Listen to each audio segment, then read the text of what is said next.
আসসালামু আলাইকুম, শুভেচ্ছা সহ সবাইকে আমন্ত্রণ চ্যানেলের সংবাদে। এখনকার সংবাদ আয়োজন নিয়ে আপনাদের সাথে আছি আমি Anika Jahin.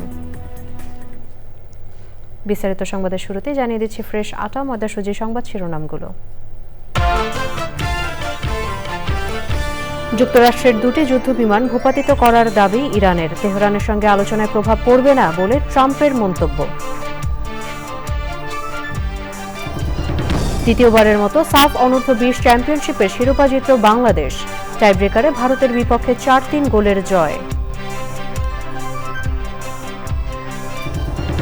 Lux superstar champion বিদুষী Barnita. প্রথম রানার আপ নাজাহ নাওয়ার ও দ্বিতীয় রানার আপ আমিনা ইসলাম। রাজধানীতে গালা নাইটের বর্ণিল উৎসব।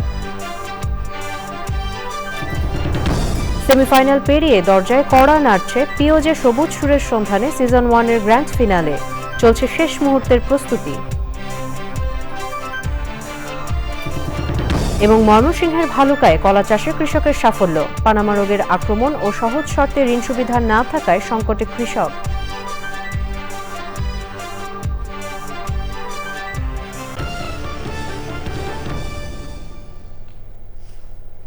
শুধু দর্শক, সংবাদ শিরোনামগুলো জানাচ্ছিলাম। এখনকার এই সংবাদ আয়োজন একই সঙ্গে চ্যানেল আয়ের ইউটিউব চ্যানেল এবং চ্যানেল আয়ের ওটিটি প্ল্যাটফর্ম আইস্ক্রিনের লাইভ স্ট্রিম হচ্ছে। যাচ্ছে বিস্তারিত সংবাদে। আর শুরুতেই থাকছে ইরান যুদ্ধের 36তম দিন।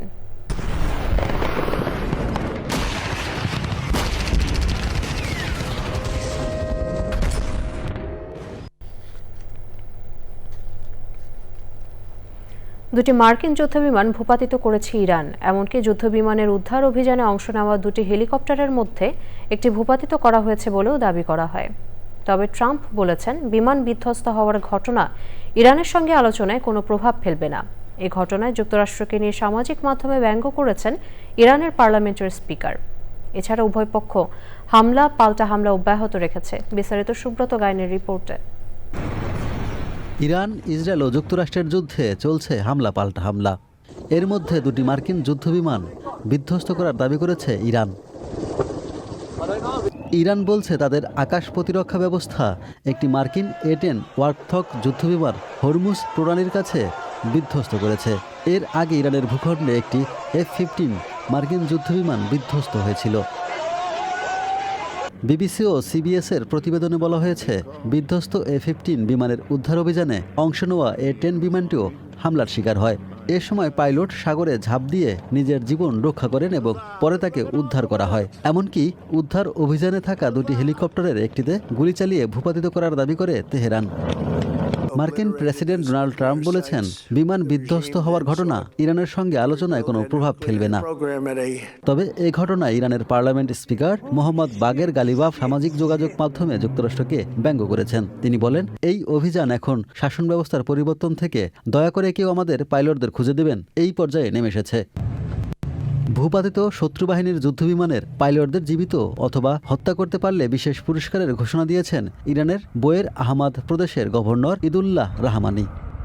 এদিকে ইসরায়েল ইরানে হামলা অব্যাহত রেখেছে। ইসরায়েলি হামলায় তেহরানের আবাসিক এলাকায় 3 জন নিহত হয়েছেন। এছাড়া পূর্ব লেবাননের একটি সেতু ধ্বংস হয়ে গেছে।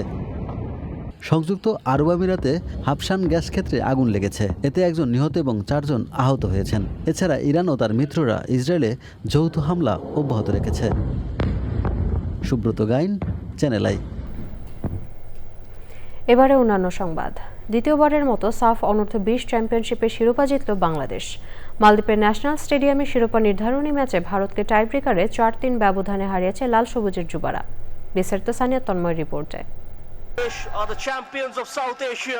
বয়স ভিত্তিক আসরে আরও একবার সেরা বাংলাদেশ। ফাইনালের মঞ্চে একের পর এক আক্রমণ বলে দেয় জিততেই খেলেছে বাংলাদেশ। হয়েছেও তাই। লাল সবুজের যুবারা শিরোপা নিয়ে ফিরবে এবার বীরের বেশে। 2024 সালের পর মালদ্বীপের মাঠে হাজারো বাংলাদেশিকে সাক্ষী রেখে দ্বিতীয়বার শিরোপা উঁচিয়ে ধরার স্বাদ। স্টেডিয়াম জুড়ে একটাই শব্দ, বাংলাদেশ বাংলাদেশ। প্রথম থেকেই ভারতের গোলবারে ফয়সাল মুর্শেদদের ব্যস্ত সময়। তবে ফুটবলে গোলকিপারকে পরাস্ত করাই সর্বোচ্চ অর্জন। আক্রমণ আশাতীত না হলেও থামেনি লাল সবুজের যুবারা। চেষ্টা চালিয়েছে বারবার, তবে নির্ধারিত সময় ফল না আসায় ম্যাচ গড়ায় টাই ব্রেকারে। প্রথম শট থামিয়ে দিয়ে ভারত শিবিরে চাপ বাড়ান বাংলাদেশের গোলরক্ষক ইসমাইল হোসেন মাহিন। আর নিজেদের প্রথম 3টি শটই নিখুঁত লক্ষ্যভেদ করে লাল সবুজের যুবারা। ভারত পঞ্চম শটটি মিস করলেও শেষ পেনাল্টি থেকে গোল আদায় করে নেন যুক্তরাষ্ট্র প্রবাসী রোনান সুলিভান। আর তাতেই দ্বিতীয়বারের মতো শিরোপা জয়ের উল্লাসে মাতে বাংলাদেশের যুবারা। Sania Tanmoy, sports desk, Channel I. মেয়ে ব্যারিস্টার জাইমা রহমানকে সঙ্গে নিয়ে রাজধানীর ধানমন্ডির সীমান্ত সম্ভারে স্টার সিনেপ্লেক্সে সিনেমা দেখেছেন প্রধানমন্ত্রী তারেক রহমান। শুক্রবার সন্ধ্যায় তাদের সেখানে প্রবেশের একটি ভিডিও সামাজিক যোগাযোগ মাধ্যমে ছড়িয়ে পড়ে। জানা গেছে তারা 2026 সালে মুক্তিপ্রাপ্ত অ্যান্ডি বুইয়ারের উপন্যাস অবলম্বনে নির্মিত science fiction project Hail Mary চলচ্চিত্রটি দেখেছেন। বিষয়টি নিশ্চিত করেছেন স্টার সিনেপ্লেক্সের মার্কেটিং ও মিডিয়া ম্যানেজার মেজবা আহমেদ।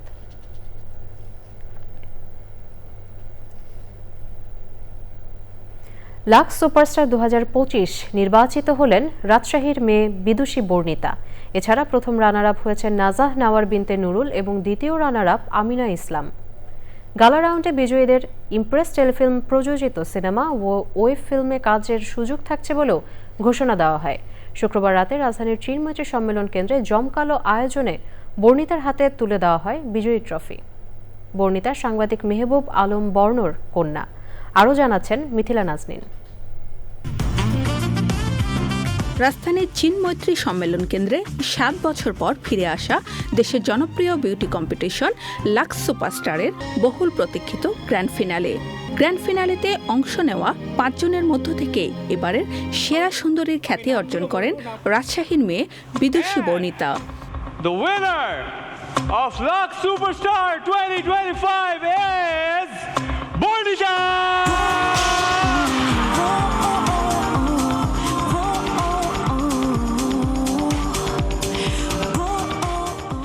নির্ধারিত পুরস্কারের পাশাপাশি চ্যাম্পিয়নের জন্য বিশেষ আকর্ষণ ইমপ্রেস টেলিফিল্ম প্রযোজিত এবং রাইহান রাফি পরিচালিত সিনেমায় অভিনয়ের সুযোগ। এছাড়া 2 রানার আপ চ্যানেল আই প্রযোজিত ও শিহাব শাহিন পরিচালিত ওয়েব ফিল্মে কাজের সুযোগ পাবেন। কাকে উইনার হিসেবে দেখতে চান, অনেকে আমার নাম বলছিলেন, সেটাই মনে হচ্ছিল হয়তো সেটাই আমার জন্য সবচেয়ে বড় প্রাপ্তি। কিন্তু এখন হাতে এটা পেয়ে মনে হচ্ছে এটা শুধু একটা ট্রফি না, একটা অনেক বড় রেসপন্সিবিলিটি। কারণ মানুষের ভালোবাসায়, মানুষের সাপোর্টে আমি এত দূরে এসেছি। আমি পড়ালেখায় অনেক চেষ্টা করি ভালোভাবে করার, কিন্তু ছোটোবেলা থেকে কখনো ফার্স্ট হতে পারিনি। কোথাও না কোথাও ফার্স্ট হতে চাই। অনুভূতিটা আসলে অসাধারণ। কম্পিটিশান, একজন জিতবে একজন হারবে, এটাই স্বাভাবিক, কিন্তু পুরো জার্নিটা অনেক বেশি এনজয় করেছি, অনেক কিছু শিখতে পেরেছি। সব কিছু মিলিয়ে একটা খুব ভালো জার্নি আমি গিফট হিসেবে পেয়েছি and I am so grateful. লাক্সের স্বপ্ন কতদিন আগে থেকে দেখেছেন? ছোট্টবেলা থেকে। রাজধানীর চিনমৈত্রী সম্মেলন কেন্দ্রে তারকাখচিত এই গ্র্যান্ড ফিনালে অনুষ্ঠানে উপস্থিত ছিলেন আয়োজক সহ বিশিষ্টজনেরা। লাক্স চ্যানেল আয়ের যে প্রথম 10 জন থাকে তারা বিভিন্নভাবে 2005 থেকে আজ পর্যন্ত অনেকেই আমাদের চলচ্চিত্র অঙ্গনে, নাটকের অঙ্গনে, আমি বলবো যে শুধু যে জায়গা দখল করে রয়েছে তাই নয়, শীর্ষস্থানে জায়গা রেখেছে। বাংলাদেশের আনাচে কানাচে ছড়িয়ে ছিটিয়ে থাকা আরও অনেক মেয়েকে অনুপ্রেরণা দিয়েছে, ইন্সপায়ার করেছে তাদের স্বপ্নের পিছে ছোটার, নিজের জন্য কিছু একটা করার। জমকালো আয়োজনে তৈরি হয় উৎসব মুখর পরিবেশ, যেখানে ছিল শোবিজ অঙ্গনের এক ঝাঁক তারকাদের মিলন মেলা। আমার কাছে আসলে মনে হচ্ছে যে আমি একটা মেমোরি লেনে হাঁটতে এসেছি। শুধু সৌন্দর্যের প্রতিযোগিতা না, যারা এখানে এই যে ফাইনাল গালা রাউন্ডে যারা উঠে তাদের কিন্তু অনেক রকমের গুণ থাকতে হয়। একটা মানুষের মধ্যে যে এত ধরনের গুণ থাকতে পারে, অনুষ্ঠানটা না দেখলে আমরা বুঝতে পারতাম না। গত 20 বছরে আমাদের দেশের নারীদের মধ্যে যত ভালো অভিনেত্রী আমরা পেয়েছি তার বেশিরভাগই এই প্ল্যাটফর্মের মধ্য দিয়ে এসেছে। লাক্স চ্যানেল আই শো দেখতে আসছে, বাবা মার সাথে আসছে। আফটার লাক্স আসলে লাইফটা অনেক চেঞ্জ, নতুন কাজ করছি, অনেক মানুষের সঙ্গে মিশছি, অনেক এক্সপোজার পেয়েছি, ভালো ভালো গুণী গুণী মানুষের সাথে পরিচয় হয়েছে। স্পেশালি চ্যানেল আইয়ের সঙ্গে অনেক দিন আমরা কাজ করেছি, আমরা এখনও চ্যানেল আইয়েরই সন্তান। ওরা অনেক স্মার্ট, ওদের সবার জন্য শুভকামনা। সবাই মনে হয় খুবই ভালো কাজ করবে। অনেক বৎসর ধরেই এটার সাথে ইনভলভড আমরা কাজ করছি ওনাদের ব্যাক স্টেজে, তো সেটা একটা আনন্দের ব্যাপার আমার জন্য। এবারের আয়োজনে শুধু সৌন্দর্য নয়, প্রতিযোগীদের অভিনয় দক্ষতা, ব্যক্তিত্ব, স্টাইল, সেন্স এবং কন্টেন্ট তৈরির সক্ষমতাকেও গুরুত্ব দেওয়া হয়েছে। গ্র্যান্ড ফিনালে অনুষ্ঠানটি সরাসরি সম্প্রচার করা হয় চ্যানেল আইয়ের পর্দায়, আইস্ক্রিন সহ চ্যানেল আইয়ের সব ডিজিটাল প্ল্যাটফর্মে। মিথিলা নাসনীন, চ্যানেল আই, ঢাকা। নানা ধাপ, প্রক্রিয়া এবং সেমিফাইনাল পেরিয়ে দরজায় কড়া নাড়ছে পিওজে সবুজ সুরের সন্ধানে সিজন 1-এর গ্র্যান্ড ফিনালে। শেষ মুহূর্তের প্রস্তুতিতে চ্যানেল আই প্রাঙ্গণে ব্যস্ততায় আয়োজক, প্রতিযোগী, বিচারক ও কলাকুশলীরা। এমন আয়োজন পরিবেশ প্রতিবেশ রক্ষা ও পরিবেশ বান্ধব জীবনাচার নিশ্চিতে সামাজিক ও সাংস্কৃতিক জাগরণ তৈরি করবে বলে মনে করেন প্রকৃতি বন্ধু বীর মুক্তিযোদ্ধা মুকিত মজুমদার বাবু। বিস্তারিত মোশাহিদ রনির রিপোর্টে।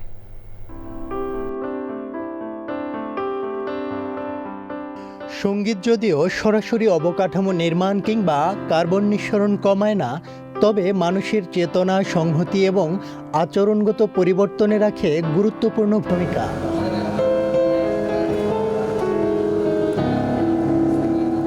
এই বাস্তবতাকে সামনে রেখে জলবায়ু অভিঘাত মোকাবেলা ও ভবিষ্যতের নিরাপদ ধরিত্রী বিনির্মাণে সামাজিক সাংস্কৃতিক জাগরণ নিশ্চিতে অবতারণা সবুজ সুরের সন্ধানে সিজন 1-এর।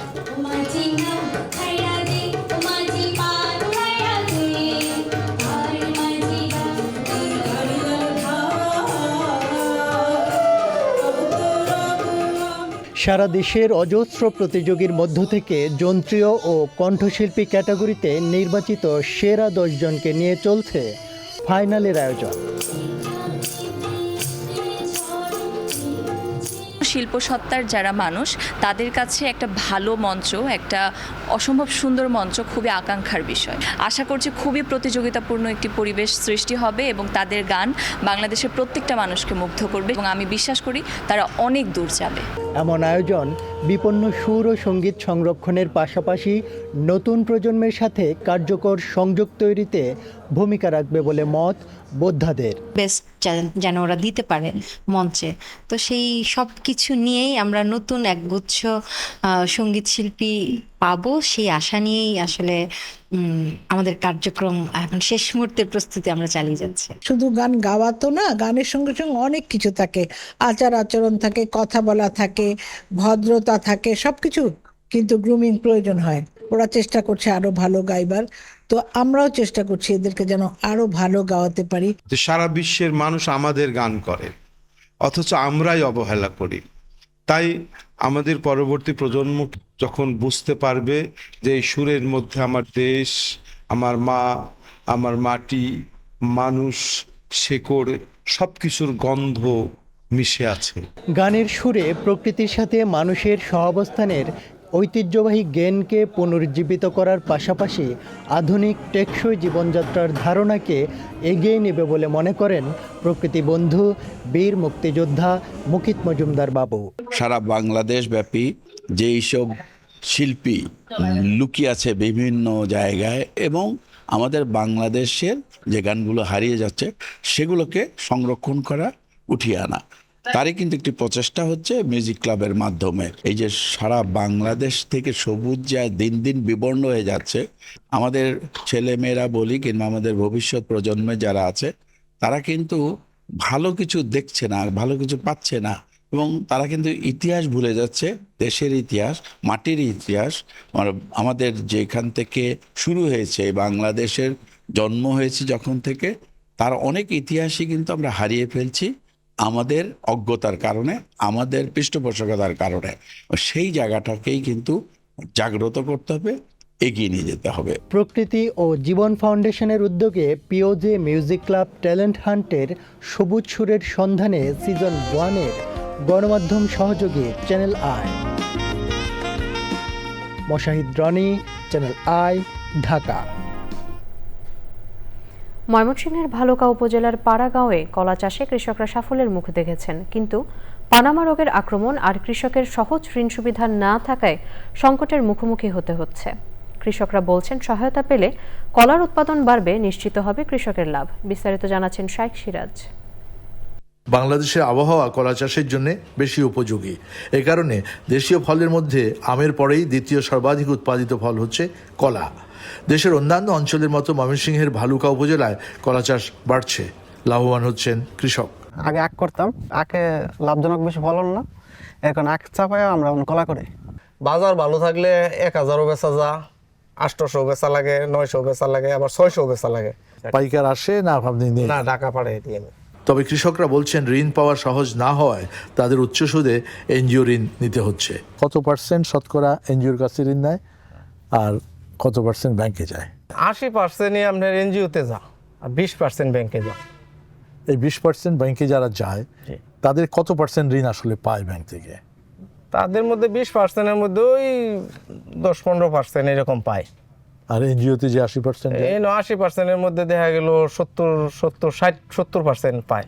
এছাড়াও দিন দিন বাড়ছে কলা চাষের পানামা রোগের সংকট। দর্শক দেখেন পানামা রোগের বিস্তৃতি, হ্যাঁ, পুরা ভিতরটা পচায় ফেলায়। ওইটাকে একদম নষ্ট করে ফেলে না? ওই যে ভিতরে একটা শ্বাসের মতো হতো। যদি মাতৃ গাছে এই রোগটার সিমটমটা দেখা দেয়, তাহলে এই সাকারটা নিয়ে সে যে জায়গায় রোপণ করুক না কেন, ওইখানে কিন্তু এর জীবাণুটা থেকে থাকে। সরকারি সহায়তার প্রত্যাশায় আছেন এই অঞ্চলের কৃষকেরা। কলা রুয়ে না কেটো পাত, তাতেই কাপড় তাতেই ভাত। কলা চাষে এই অঞ্চলের কৃষকের জীবনে শুধু ভাত নয়, এসেছে সমৃদ্ধি। কিন্তু একই সাথে রোগবালাই, কৃষি ঋণ, বাজার ব্যবস্থাপনা, এদিকে ইন্স্যুরেন্স, এই সমস্ত ইস্যুসগুলো যদি চাষিদেরকে সাথে সম্পৃক্ত করা যায়, তাহলে কলাই ভাগ্যের পরিবর্তন যেমন করতে পারে, এই অঞ্চলের সমৃদ্ধি বয়ে আনতে পারে। কলা চাষ দিনের পর দিন সম্প্রসারিত হচ্ছে, এদিকে সরকারের সুনজর দেওয়াটা খুবই প্রয়োজন। ময়মনসিংহের ভালুকার পাড়াগাঁও থেকে শাইখ সিরাজ, চ্যানেল আই। এ নিয়ে বিস্তারিত প্রতিবেদন প্রচার হবে আজ রাত 9টার সংবাদের পর হৃদয়, মাটি ও মানুষ অনুষ্ঠানে। তথ্য ও সম্প্রচার মন্ত্রী জহিরুদ্দিন স্বপন বলেছেন, গণমাধ্যমের দায়িত্বশীল স্বাধীনতা নিশ্চিত করতে সব অংশীদারের সঙ্গে আলোচনা চলছে। পাবনায় 8 দিনব্যাপী বইমেলার উদ্বোধন অনুষ্ঠানে তিনি এই কথা বলেন। শুক্রবার রাতে পাবনা শহরের বীর মুক্তিযোদ্ধা রফিকুল ইসলাম বকুল স্বাধীনতা চত্বরে এই বইমেলার আনুষ্ঠানিক উদ্বোধন করেন মন্ত্রী।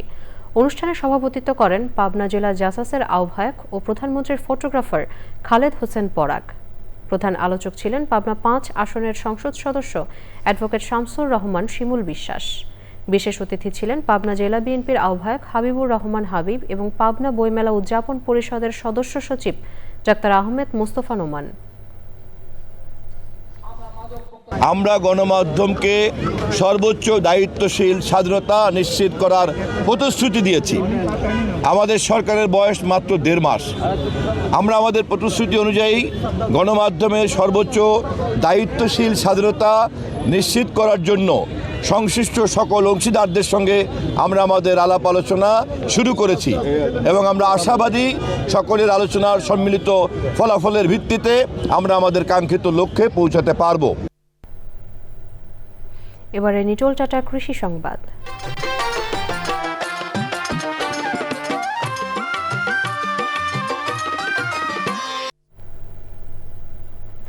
সরকারের সিদ্ধান্তে যশোরে বাংলাদেশ কৃষি ব্যাংকের কৃষি ঋণ থেকে মুক্তি পাচ্ছেন 7,638 জন কৃষক।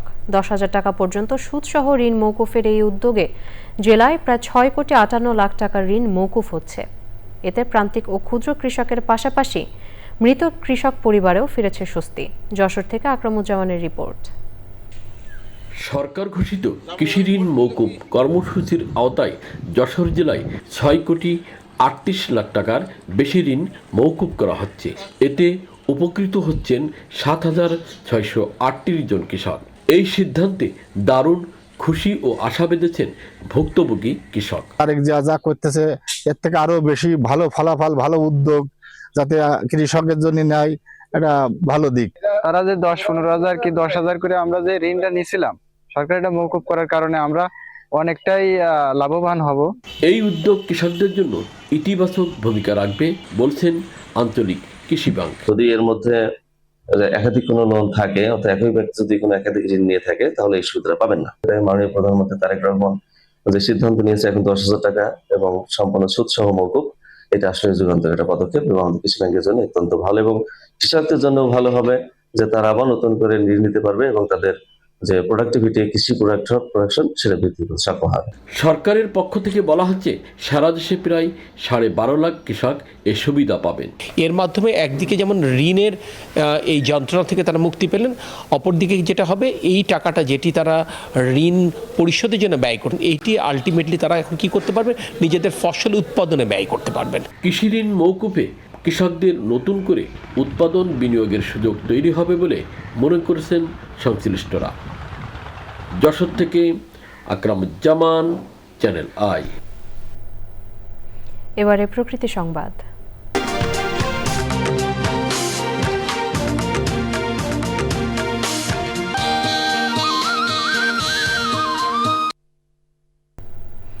মুসলিম স্থাপত্যের অনন্য নিদর্শন বাগেরহাটের ঐতিহ্যবাহী ৬০ গম্বুজ মসজিদ। মসজিদটিতে স্থাপত্য শিল্পের যে নির্মাণশৈলী দেওয়া হয়েছে তা যেন স্থাপত্য শিল্পেরই বিশুদ্ধ ব্যাকরণ। বিশ্ব ঐতিহ্য স্থান হিসেবে স্বীকৃত দক্ষিণ এশিয়ার সবচেয়ে দৃষ্টিনন্দন ও চিত্তাকর্ষক মুসলিম স্মৃতিস্তম্ভটি দেখতে দেশের বিভিন্ন প্রান্ত থেকে ছুটে আসেন হাজারো ধর্মপ্রাণ মুসল্লি ও পর্যটকরা। আলামিন খানের তথ্য ও ভিডিওচিত্রে আফরোজা হাসির রিপোর্ট।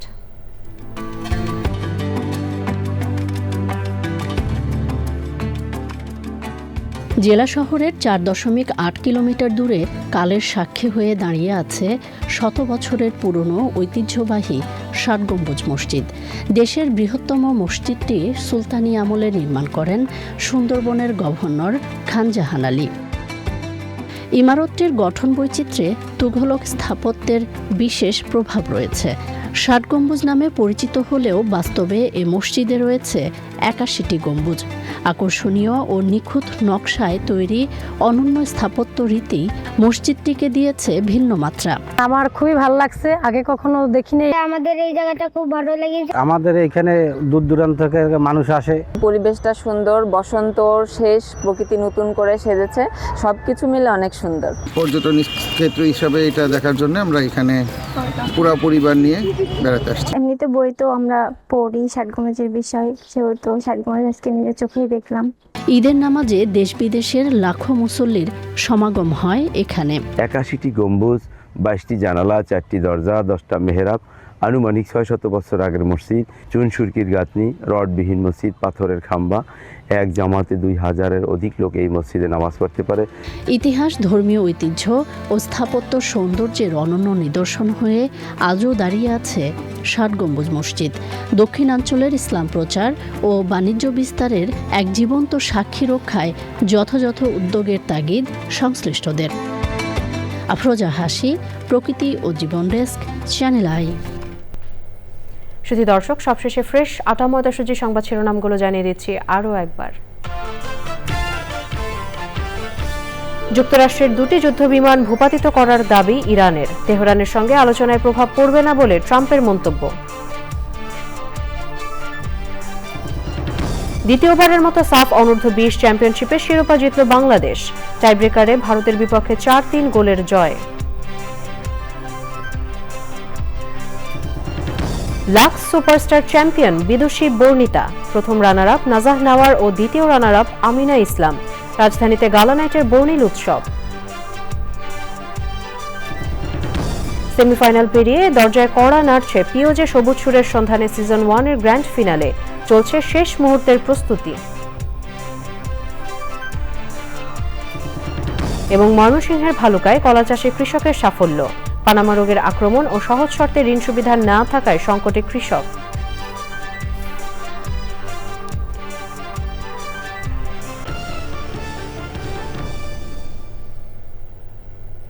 শুধু দর্শক, দেশের সবচেয়ে জনপ্রিয় টেলিভিশন চ্যানেল আয়ের সর্বশেষ সংবাদ জানতে ভিজিট করুন channelionline.com-এ। আমাদের সোশ্যাল মিডিয়া প্ল্যাটফর্মগুলোর পাশাপাশি যুক্ত থাকুন ওটিটি প্ল্যাটফর্ম আই স্ক্রিনের সাথে। পরবর্তী সংবাদ দেখার আমন্ত্রণ জানিয়ে এখানেই শেষ করছি। এতক্ষণ সাথে থাকার জন্য সবাইকে অসংখ্য ধন্যবাদ।